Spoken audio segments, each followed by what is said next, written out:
Hello everyone, আশা করি আপনারা সকলে ভালো আছেন এবং রাত 12টার পরে চ্যানেলের ষষ্ঠ পর্বে আপনাদের সকলকে স্বাগতম।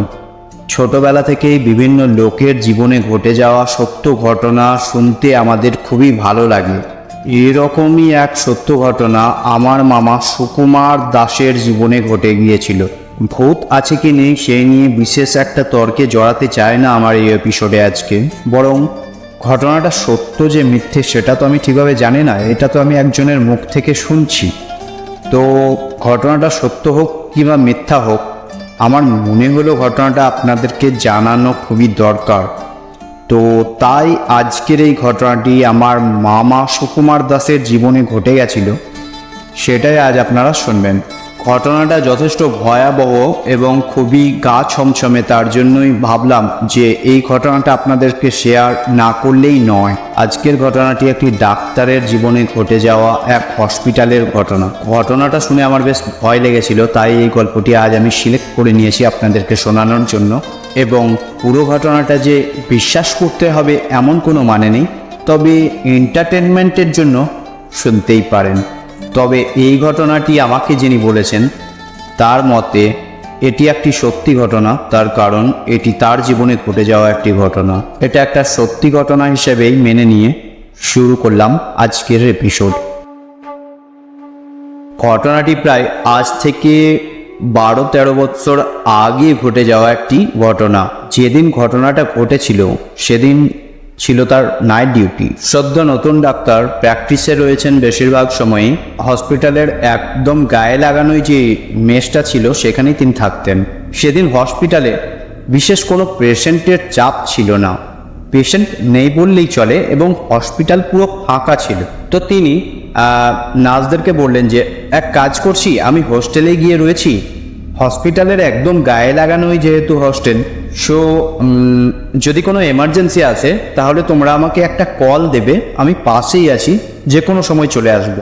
তো যেহেতু হস্টেল ছিল হসপিটালের একদম পেছনে, একদম গায়ে লাগানো, সেই হোটেলে যাওয়ার সবচাইতে আসান রাস্তা যেটা ছিল সেটা হচ্ছে হোটেলের পেছন দিক দিয়ে। যেমন ভাবা সেমন কাজ। তো ডাক্তারবাবু উঠে গেলেন সোজা সিঁড়ি দিয়ে সেকেন্ড ফ্লোরে, এবং সেকেন্ড ফ্লোরে ওঠার পর তিনি লন দিয়ে সোজা হেঁটে হেঁটে যাচ্ছেন। একদম ফাঁকা লন, কোনো পেশেন্ট নেই, তিনি একাই হেঁটে চলেছেন। হাঁটতে হাঁটতে হঠাৎ করে ডান দিকে তিনি দেখতে পেলেন একজন লোক। তিনি হাঁটুর মধ্যে মুখ গুজে বসে বসে কাঁদছেন এবং তার পায়ের আওয়াজ শুনে সে হঠাৎ করে ডাক্তারবাবুর দিকে তাকালেন। ডাক্তারবাবু তাকে দেখে বলছেন, কী হলো, এখানে যে বসে আছেন, কী হলো আপনার? তো লোকটা উত্তরে ডাক্তারবাবুকে বললেন যে ডাক্তারবাবু, আমার একজন পেশেন্টকে আপনাকে বাঁচাতে হবে, আমি অনেকক্ষণ আগে এনেছি, হসপিটাল থেকে বলা হয়েছে কোনো ডাক্তার নেই, আপনি প্লিজ বাঁচান ডাক্তারবাবু, প্লিজ। তো এই কথাটা শুনে ডাক্তারবাবুর বেশ খটকা রাখলো।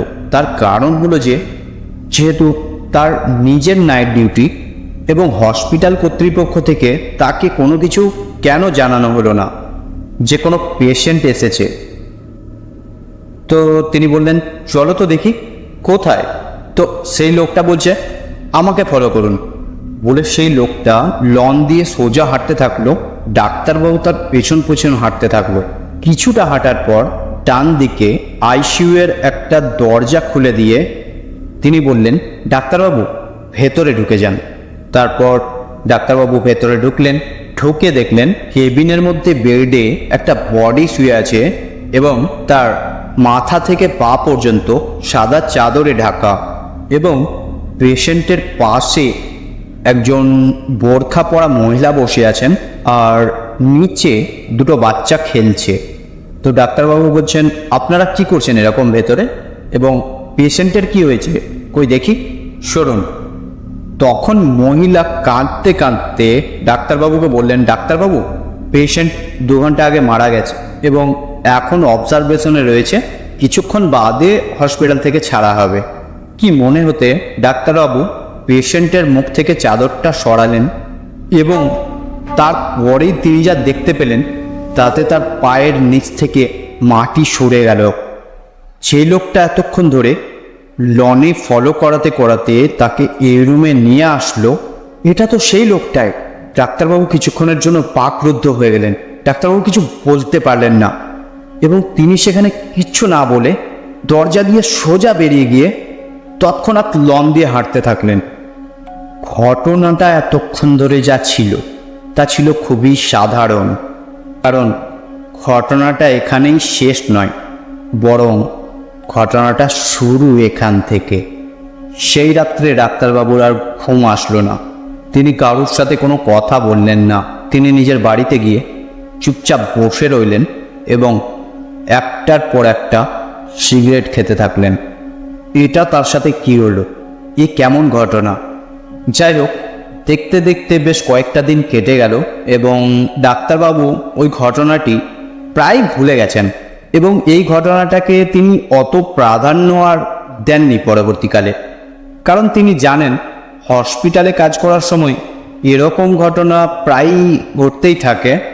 কারণ ডাক্তারি পেশাতে ডাক্তাররা এরকম অনেকই অলৌকিক ঘটনা দেখেন যা, এবং এইসব ঘটনাগুলোর সাথে তারা হ্যাবিচুয়েটেড হয়ে যান এবং তারা জানেন যে এরকম ঘটনা হতেই পারে। সেকেন্ড যে ঘটনাটা হলো তার সাথে, সেই ঘটনাটা কিন্তু বেশ ভয়াবহ।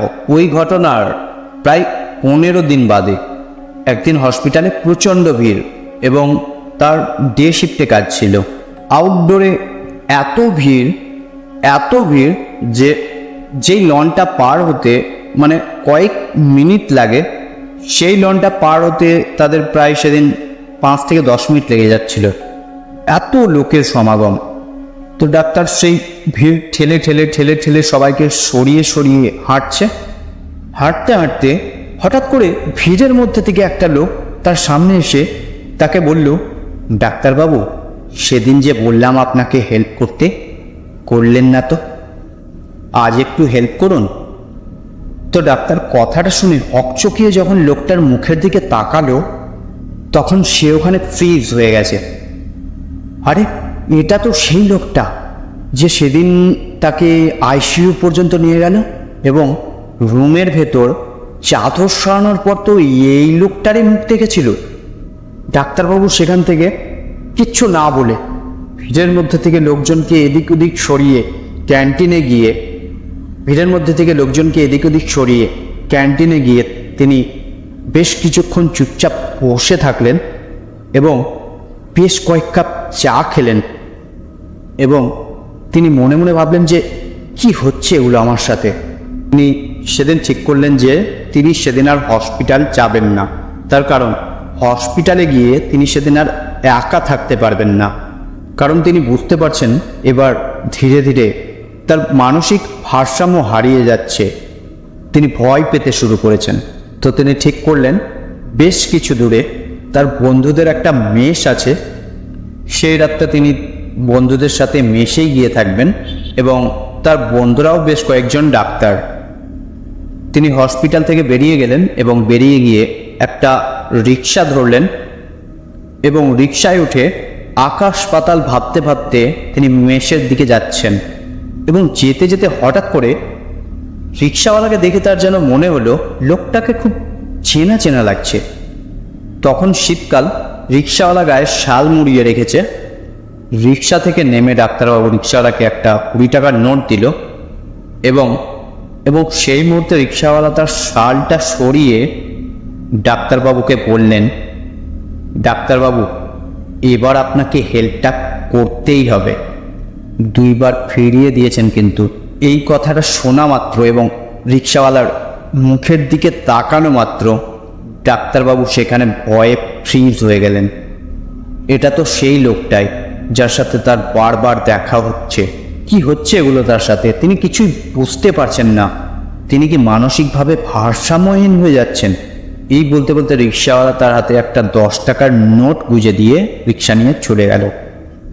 তারপর ডাক্তারবাবু পাগলের মতো ছুটতে ছুটতে এলেন তার বন্ধুর মেসে এসে দেখলেন যে একজনই বন্ধু রয়েছেন এবং বাকিরা তখনও ডিউটিতে।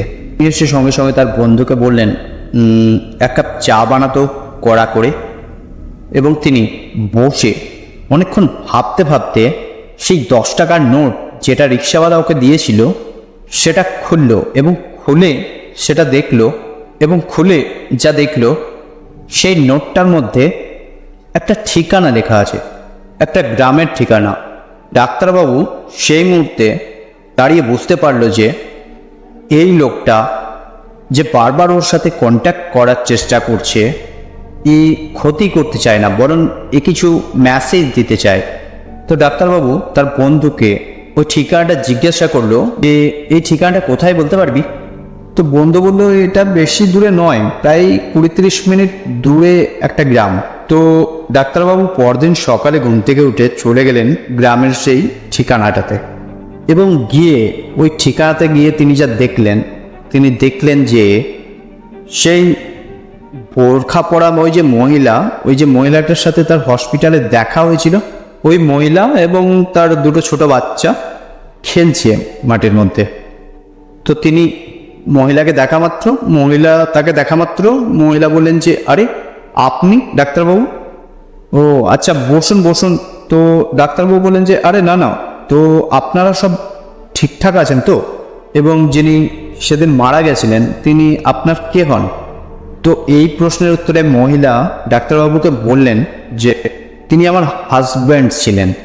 তো ডাক্তারবাবু বললেন হয়েছিলটা কি ওনার? মহিলা ডাক্তারবাবুকে বলল যে এমনিতে প্রচুর মদ খেত লোকটা, তার উপর একদিন হঠাৎ করে হার্ট অ্যাটাক হয়ে যায় এবং হসপিটালে নিয়ে যাওয়ার পর বেশ কিছুক্ষণ চেষ্টা করার পর ডাক্তারবাবুরা জানিয়ে দিয়েছিল যে আর বাঁচানো যাবে না। তার কিছুক্ষণের মধ্যেই ডাক্তারবাবু এসে জানালেন যে আর সম্ভব হলো না, তিনি মারা গেছেন। তো ডাক্তারবাবু এরপর মহিলাকে জিজ্ঞেস করলেন যে তার স্বামী কি করতেন? তো মহিলা বললেন যে আমার স্বামী এমনিতে রিক্সা চালাতেন। কেন বলুন তো? ডাক্তারবাবু বললেন না, কিছু না। তো মহিলা ডাক্তারবাবুকে নিজের দুঃখের ঘটনা বললেন যে এরকম স্বামী ছেড়ে চলে গেছে এবং তার যে এত দারিদ্র, এই অবস্থায় তিনি তার বাচ্চাদেরকে কি খাওয়াবেন, কিভাবে পরের দিনগুলো কাটাবেন, তা তিনি কিছুতেই বুঝে উঠতে পারছেন না এবং তিনি কিংকর্তব্য বিমূঢ় হয়ে গেছেন আর কি। সেই জায়গায় ডাক্তারবাবু বললেন যে বেশ ঠিক আছে, আমি দেখছি এবং আমি পরে আর একদিন না হয় আসবো বলে ডাক্তারবাবু সেখান থেকে চলে আসলেন। এবার ডাক্তারবাবু বুঝলেন যে বারবার কেন লোকটা ডাক্তারবাবুর সাথে দেখা করতে চাইছিলেন এবং বারবার কিসের হেল্প সেই লোকটা ডাক্তারবাবুকে চাইছিল। তারপর থেকে আজ অবধি ডাক্তারবাবু প্রত্যেক মাসে তাদেরকে 5,000 টাকা করে পাঠান সেই পরিবারটাকে। এবং সেই পরিবারের যে মহিলা, তিনি এখন রাঁধুনির কাজ করেন এবং সেই মহিলা ডাক্তারবাবুকে বলেও ছিলেন রিসেন্টলি যে কেন এখন আর দেওয়ার প্রয়োজন নেই, আমরা এখন স্টেবল। ডাক্তারবাবু তাও ওদেরকে 5,000 টাকা আজও দেন এবং ডাক্তারবাবু আমায় নিজে বলেছেন যে এই যে 5,000 টাকাটা না, এই 5,000 টাকাটা প্রত্যেক মাসে কোথাও থেকে যেন এক্সট্রা আমদানি হয়ে যায়। এই টাকাটা ওনার নিজের পকেট থেকে যায় না, কোথাও থেকে যেন এক্সট্রা চলে আসে এবং তিনি এই কথাটা কারোর সাথে শেয়ার করেননি সাধারণত এবং তিনি সেই পরিবারকেও এই কথাটা কিন্তু জানাননি। তো এই যে ঘটনাটা, এই ঘটনাটা কতটা সত্যি কতটা মিথ্যা তা আমি জানি না, সেটা আপনারা বিচার করবেন। তবে আমার ঘটনাটা কিন্তু ভালোই লেগেছে এবং আমি এই ঘটনাটার মধ্যে একটা মানবিক জায়গা পেয়েছি যে আসলে এই যে অনুভূতি, ফিলিংস, অ্যাট্রাকশন, এই জিনিসগুলো কিন্তু বেঁচে থাকে। একজন মানুষ মারা যাওয়ার পরেও তার মধ্যে সেই অ্যাট্রাকশনটা বেঁচে থাকে যে আমি আমার বাচ্চাদেরকে কি খাওয়াবো।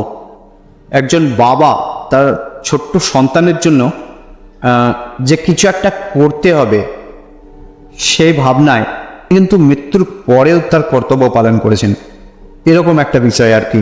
তো গল্পটা খুবই অদ্ভুত। গল্পটার ভৌতিক জিনিসের পাশাপাশি একটা বেশ ইমোশনও আছে। তো যাই হোক, কেমন লাগলো গল্পটা আপনারা অবশ্যই জানাবেন এবং তার পাশাপাশি আপনারাও আমাদেরকে আপনার গল্প পাঠাতে পারেন এবং আমাদের ইউটিউব চ্যানেলের ডেসক্রিপশানে দেওয়া ইমেল অ্যাড্রেসের মাধ্যমে আমাদেরকে গল্প পাঠাতে পারেন। যদি গল্পটি শোনানোর জন্য যথাযথ হয় তাহলে আমরা আমাদের এই চ্যানেলে অবশ্যই আপনার গল্পটি পড়ে শোনাবো। ধরনের আরও রোমাঞ্চকর গল্প শোনার জন্য আমাদের চ্যানেলটি সাবস্ক্রাইব করতে ভুলবেন না এবং বেল আইকন বাটনটি অল করতে ভুলবেন না। দেখা হচ্ছে পরের রবিবারের সানডে সাসপেন্সে। থ্যাংক ইউ বন্ধুরা, বাই।